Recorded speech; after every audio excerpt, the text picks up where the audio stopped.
Hello everyone. आज हम unit second rectifier का लेक्चर सेकेंड स्टार्ट कर रहे हैं, बीएससी पार्ट सेकेंड का इलेक्ट्रॉनिक्स पेपर का।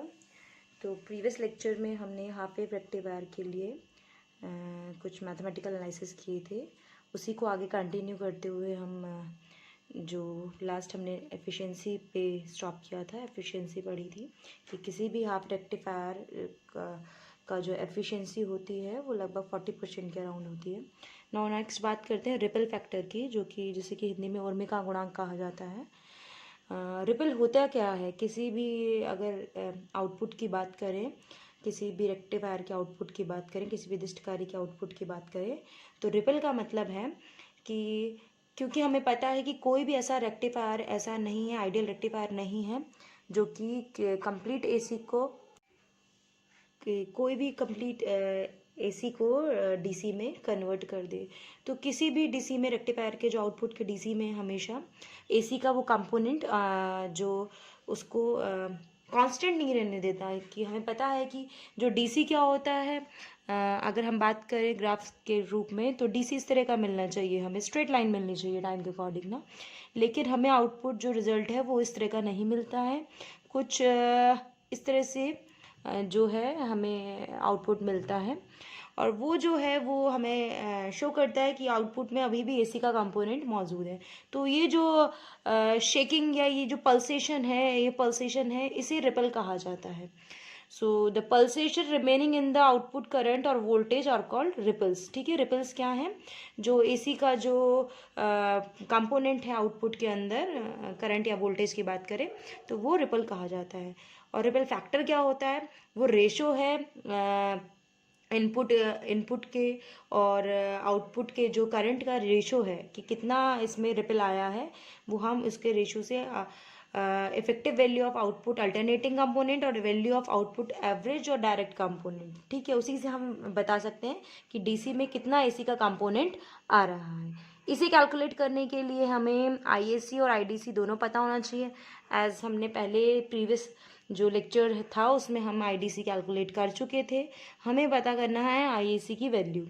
आईएसी वो करंट है जो कि ऑल्टरनेटिंग करंट है, और हमें पता है कि पूरे जो सर्किट में जो टोटल पावर है वो इक्वल होगी, जो total power in load equal होगा power of DC component plus power of AC component. AC और डीसी के जो कंपोनेंट है उसके इक्विवेलेंट आईआरएमएस जिसे कहते हैं, आईआर जो रूट मीन स्क्वायर वैल्यू है, वो पूरा कंप्लीट एसी और डीसी का को शो कर रहा है।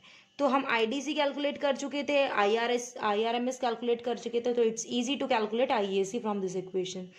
तो आइए इस इक्वेशन को शफल करने से हम आईएसी निकाल सकते हैं। तो आईएसी क्या हो जाएगा? अगर आईएसी की बात करें तो I R square M S minus I D C square की वैल्यू ही क्या हो जाएगी? आईएसी हो जाएगी। आई आर एम एस और आईडीसी की वैल्यू पुट करने पर हमें जो वैल्यू मिलेगी वो मिलेगी कुछ R is equal to, I R M S की वैल्यू है I M square over 4, I R square R M S की वैल्यू है आई एम स्क्वायर ओवर 4, और आई डी सी स्क्वायर की वैल्यू है I M square over pi square. तो ये value put करने पे और पाई की वैल्यू पुट करने पर जब हम ये कैलकुलेट करेंगे तो रिपल कुछ आएगा 1.21। ठीक है, और परसेंटेज की बात करें तो 121% इसमें रिपल है। इसका मतलब मोर देन 100% ना, कि इस तरह का जो रेक्टिफायर है उसमें डीसी के बजाय जो एसी का कंपोनेंट है वो ज़्यादा आ रहा है। मेजॉरिटी में जो हमें मिल रहा है वो एसी का कंपोनेंट मिल रहा है। हमने जब स्टार्टिंग में हाफ वेव रेक्टिफायर सर्किट देखा था तब हमने उसके फिगर से भी हम आपको बता देंगे। अगर इस ग्राफ से देखें हम, जो ये रिपल हमारा 121% आया, ये हमारा इनपुट वोल्टेज था वी जो कि साइन वेव हमने दी थी प्राइमरी कॉइल पे। ये हमारा वोल्टेज था जो कि हमें सेकेंडरी कॉइल पे मिला था। ठीक है, इन टर्म्स ऑफ मैग्नीट्यूड रिड्यूस हुआ है। ठीक है, जो कि ये इंड्यूस्ड वोल्टेज है जो सेकेंडरी कॉइल पे डेवलप हुई है ड्यू टू इंडक्शन। और इन दोनों की वजह से हमारे को जो आउटपुट पे V0 जो मिला है वो इस तरह के जो है पीक्स मिल रहे हैं। पॉजिटिव हाफ साइकिल के लिए फिर ब्लैंक आ रहा है आपका, फिर पॉजिटिव हाफ साइकिल को रेक्टिफायर किया है, फिर 0, फिर पॉजिटिव हाफ साइकिल को रेक्टिफाई किया हुआ है। तो ये जो है वो हमें टाइम के संग कांस्टेंट नहीं मिल रहा है। इट मीन्स ये शो कर रहा है कि इसमें जो ये रिपल दिखा रहा है वो यही दिखा रहा है कि एसी का कंपोनेंट अभी भी बहुत ज़्यादा है इसमें, बजाय कि डीसी का कंपोनेंट की। तो देखा जाए तो हाफ वेव रेक्टिफायर कोई एक अच्छा डिवाइस नहीं है कि रेक्टिफिकेशन के लिए। In half wave rectifier the AC component is more than the DC component, so the half wave rectifier is not a good device without filter circuits. मतलब इसका फिल्ट्रेशन होना चाहिए, इसमें से एसी कंपोनेंट को सेपरेट करना चाहिए और डीसी कंपोनेंट को सेपरेट करना चाहिए। तो ये जो फिल्टर सर्किट्स लगाने के लिए फिल्टर्स जो है कि हम बाद में इनके बारे में पढ़ेंगे। नेक्स्ट बात करते हैं, नेक्स्ट है वोल्टेज रेगुलेशन। वोल्टता नियमन क्या होता है? किसी भी रेक्टिफायर की अगर बात करें तो हमें जो आउटपुट मिल रही थी वो लोड करंट पे या लोड रेजिस्टेंस पे डिपेंडेंट थी, ठीक है। तो उस आउटपुट वोल्टेज में वेरिएशन मिल रहा था हमें लोड करंट और लोड रेजिस्टेंस की वजह से। डिपेंडेंसी है उनकी आरएल पे या आईडीसी पे, ठीक है। अगर इस तरह की डिपेंडेंसी से मतलब कि अगर लोड करंट में और आईडीसी में और आरएल में अगर किसी तरह का भी चेंज किया जाए, ठीक है, इनकी वैल्यूज में किसी तरह का भी चेंज किया जाए, तो जो वोल्टेज है आउटपुट की जो वोल्टेज है वो कांस्टेंट नहीं रही थी, वो भी चेंज हो रही थी, ठीक है।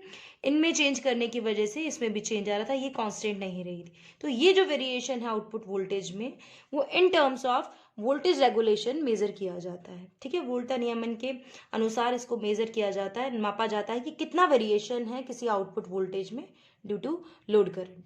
तो और वोल्टेज रेगुलेशन को हमेशा परसेंटेज में कैलकुलेट किया जा सकता है। Percentage voltage regulation V R, जिसे कि वी आर से डिनोट किया जाता है आर सफिक्स में, is equal to V no load minus V full load over V full load into 100%। V no load और वी फुल लोड क्या है? ये वो कंडीशन है वोल्टेज की जबकि आउटपुट वोल्टेज तब मेजर किया गया हो जबकि किसी तरह का भी लोड रेजिस्टेंस नहीं हो, या ये कह दें कि आरएल की वैल्यू इनफाइनाइट हो, ठीक है। और वी फुल लोड वो कंडीशन है जबकि वो लोड रेजिस्टेंस की प्रेजेंस में इसको नापा गया हो, ठीक है, मापा गया हो वोल्टेज को, जबकि आउटपुट वोल्टेज में लोड रेजिस्टेंस मौजूद हो। और वी नो लोड जब आउटपुट में लोड रेजिस्टेंस मौजूद नहीं हो। और किसी आइडियल कंडीशन की अगर बात करें तो पावर सप्लाई के लिए वोल्टेज रेगुलेशन अगर ज़ीरो होगा तभी कोई एक रेक्टिफायर, एक अच्छा रेक्टिफायर होगा, उसका डीसी जो है डायरेक्ट जो आपको वोल्टेज मिल रहा है डीसी या डायरेक्ट करंट जो मिल रहा है वो टाइम के संग कांस्टेंट मिलेगा।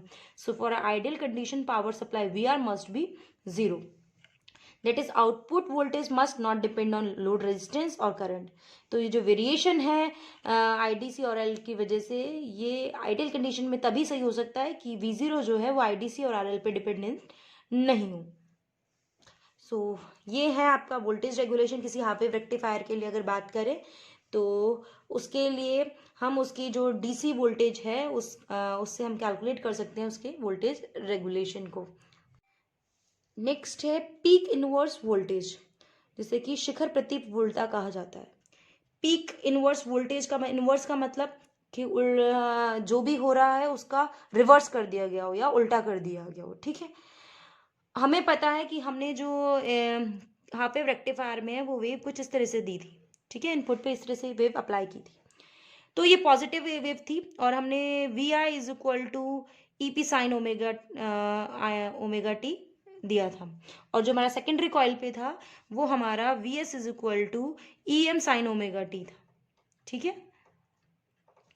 तो इसका जो मैग्नीट्यूड हो जाएगा वी एम का क्या हो जाएगा, ई एम हो जाएगा, पॉजिटिव के लिए भी ईएम और नेगेटिव के लिए भी ईएम हो जाएगा। तो इनवर्स की वो मैक्सिमम वोल्टेज कितनी है जिसके लिए आपकी जो डायोड है वो नॉन कंडक्टिंग रहेगी? हमें पता है नॉन कंडक्टिंग कब रहेगी, जब डायोड रिवर्स बायस में होगी। और रिवर्स बायस कब रहेगी, जबकि जो डायोड पे जो टर्मिनल पे हमारी नेगेटिव साइकिल जाए।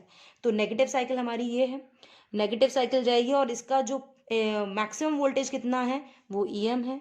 तो पीक इसका क्या हो गया, ईएम हो गया, क्योंकि अपोजिट है तो इनवर्स है और वोल्टेज की बात हो रही तो peak inverse voltage for half rectifier कितनी हो गई, ईएम।